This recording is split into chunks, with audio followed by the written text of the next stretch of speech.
Amid the ruins of a destroyed world, John, Anne, and Caleb seek to survive in a valley that seems like an oasis. Buried secrets and difficult choices emerge, testing their limits and loyalty to each other. The film begins by presenting us with a metropolis that has turned into ruins after a radioactive disaster. Most of the inhabitants perished under the weight of contamination, and the few remaining survivors struggle to find some meaning in their lives in this new, devastated world. As the narrative progresses, we are introduced to the main character, Anne Burden, a resilient and courageous young woman. In her routine, she protects herself with a specialized suit and ventures through the deserted streets of the city in search of basic items for her survival. After collecting the necessary supplies, Anne returns to the refuge of her farm, situated in a valley that, for some miraculous reason, escaped the effects of radiation, surrounded by mountains and lush forests. Upon arrival, she meticulously removes the suit and takes a detailed bath to eliminate any trace of contamination before preparing and consuming her dinner. The following morning, Anne and her faithful dog set out to check traps she had set in the forest. During the exploration, her dog detects something and dashes off, with Anne in pursuit. They soon discover an unknown vehicle, and nearby, a man named John Loomis, also clad in protective gear.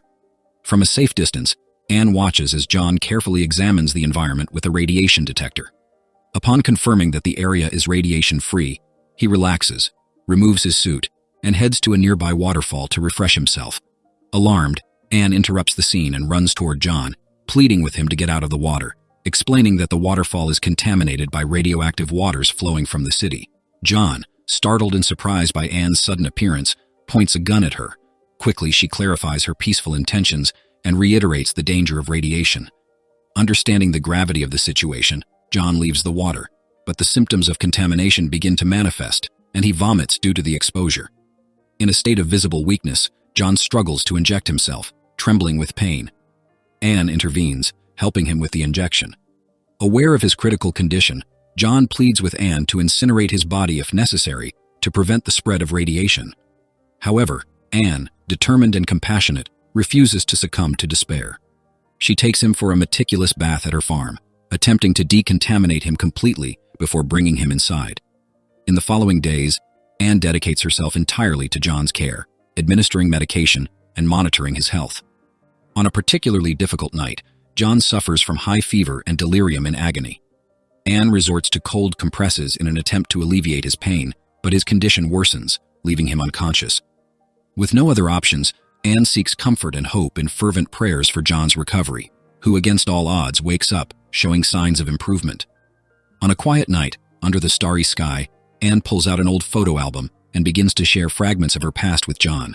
She talks about her brother, who went out in search of supplies on a journey of no return, and about her father, who died due to the devastating radiation that hit the city. Anne reveals that now her only companion is her dog, who remains loyal by her side. John, touched by the stories and Anne's strength, looks at her with a mix of admiration and affection. He then shares a secret. He is a research engineer who worked at a government facility and was part of the team that developed the radiation-resistant suit he was wearing the day they met. The next day, while Anne tends to her farm, John approaches, curious about a stalled tractor. Anne explains that it stopped working when it ran out of fuel. John mentions an abandoned gas station nearby and suggests visiting it to try to refuel. Anne initially resists, worried about the lack of electricity to operate the pumps. However, John, with his pragmatic engineering mindset, suggests they could manually pump the fuel. Motivated by this new possibility, Anne gathers the courage for the task. Anne ventures to the gas station and successfully manages to refuel the tractor. She jumps for joy and waves to John, who watches her from a distance with a rifle scope. Upon returning home, she expresses her gratitude, admitting she never would have thought of manually pumping the fuel. John, in turn, reflects on how isolation can limit our thinking.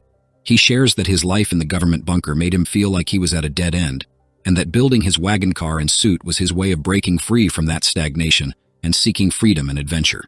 As John recovers and gets used to Anne's simple and rustic lifestyle, he integrates more and more into the farm's routine. One day, she takes him to a nearby radiation-free lake, where they fish together. They prepare the fish and enjoy a comforting dinner. John feels increasingly grateful for having found Anne, as this place represents exactly the refuge he sought when he left his bunker. With winter approaching, Anne emphasizes the need to stock up on food, remembering the difficulties of the previous year. She plans to get the freezers working again to preserve the lake fish. Mentioning a broken generator, John once again puts his engineering skills to the test. Despite his efforts, the generator does not respond. Undeterred, he takes Anne to the waterfall, where he shares a new idea, possibly to generate energy in an alternative way, renewing their hopes for the future. John proposes an ingenious idea, generating electricity using the force of the nearby waterfall. He explains that they could build a large water wheel, which would spin with the continuous flow of the water, generating energy. Enthusiastic, Anne agrees, and they plan the next steps at home. However, when he mentions they would need a significant amount of wood for the wheel and suggests demolishing the local church for the material, Anne firmly opposes. She reveals that the church, built by her late father, the local priest, is a sanctuary of memories and comfort for her, especially in moments of solitude. Respectfully, John backs down from the idea, agreeing to seek alternatives to repair the generator. On a quiet day, while Anne tends to the farm, John finds an abandoned supermarket and starts consuming the alcohol found there. When Anne discovers him, he is visibly drunk and becomes aggressive. She manages with effort to bring him back home, but is disturbed by his behavior. The next morning, John expresses regret for his behavior and apologizes. Anne, valuing their relationship, accepts his apologies and tries to ease the tension by preparing a special dinner. During the meal, she surprises John by opening a bottle of wine and starting to drink, an atypical behavior for her. They spend the night together, dancing and enjoying the moment. But when intimacy advances to a more physical level, John hesitates, expressing the need for more time to adjust his feelings. Days later, during a walk with her dog, Anne finds an exhausted and hungry man named Caleb. Moved, she takes him to her farm despite him being a complete stranger. Caleb's presence triggers a defensive reaction in John, who grabs his rifle. However, Anne manages to calm him, assuring that Caleb poses no threat. Caleb then reveals his tragic story.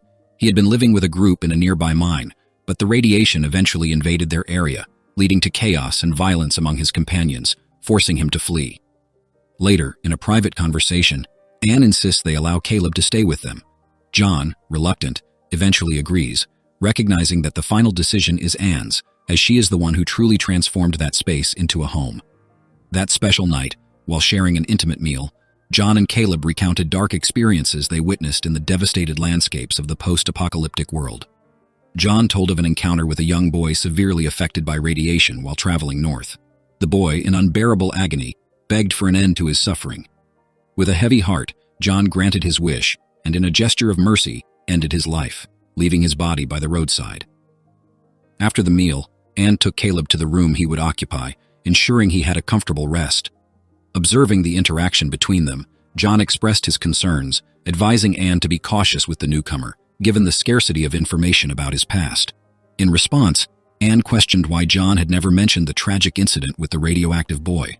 Admitting his internal conflict, John revealed that the boy was, in fact, Anne's brother. Consumed by pain and illness, he was unrecognizable. Shaken, Anne shed tears but understood and forgave John's painful action. The next day, John and Caleb went out hunting in the dense forest. Caleb, trying to establish common ground, mentioned that he shared Anne's religious beliefs and praised her resilience and determination, sparking a twinge of envy in John. Despite this, they managed to hunt a wild bird and returned home with it. At night, they discussed the water wheel project again. Caleb stood firmly against the demolition of the church, highlighting its spiritual importance. Surprisingly, Anne, who initially resisted the idea, changed her mind, suggesting that perhaps it was divine will for them to use the available resources to survive the harsh winter. With the decision made, they began dismantling the church. During the process, Anne and Caleb grew closer, which made John uncomfortable. In a moment of introspection, he pulled Anne aside for a private conversation, confessing his feelings and respecting her future choices, whether she chose to be romantically involved with him or someone else. The next day, they made significant progress on the water wheel's construction. To celebrate, they organized a candlelit dinner by the lake. The night unfolded with laughter and games. Caleb threw a bottle into the water, challenging the others to retrieve it. John, not being a skilled swimmer, quickly gave up on the competition. Anne nearly caught the bottle thrown into the lake, but it slipped from her hands.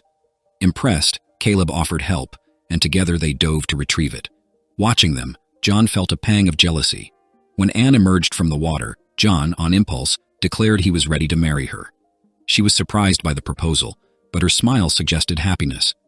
Later in the bedroom, The conversation barely began before John, drunk, passed out. Seeking affection, Anne tried to wake him, but he rudely responded to be left alone. Frustrated, she headed to Caleb's room and hesitated at the door. At that moment, Caleb pulled her inside, and they surrendered to a night of passion.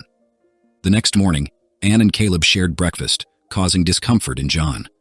Later, while working on the water wheel, John thanked Caleb for, inadvertently, making him realize his love for Anne. Caleb, uncomfortable with the comment, remained silent. Despite the tensions, they finished the water wheel. During the installation, Caleb, dressed in protective gear, nearly slipped, but John saved him by holding the rope. As they looked at each other, John noticed a look of resentment in Caleb, questioning whether the gesture would be reciprocated in reversed circumstances. Suddenly, the scene cuts to darkness. John returns alone, facing an unexpected confession from Anne, who, remorseful, admits she made a mistake the previous night due to drunkenness. With a compassionate demeanor, John forgives her, attributing the lapse to her desperation. During the conversation, he mentions that Caleb left, searching for other settlements. This information arouses suspicion in Anne, who decides to investigate the farm's perimeter. The absence of any sign of Caleb intensifies her suspicions that John might be hiding something. In the following days, she finds herself shaken, plunged into sadness and doubts about what really happened to Caleb. One night, Anne's melancholy is interrupted when she discovers that John managed to connect the wires to the generator, now effectively powered by the water wheel. The restored electricity in the house brings a glimpse of joy. The next day, exploring the storage area, Anne finds a piano that belonged to the church, one of the items saved after its dismantling. She begins to play, losing herself in the music that echoes the depths of her emotions. John approaches silently, watching her with a look full of guilt. He realizes that Anne has discovered the truth about him killing Caleb, and the impact of this revelation is reflected in the broken trust between them. As Anne continues to play, pouring out her sadness and disappointment through the melodies, John remains, silently absorbing the gravity of the emotions his action unleashed.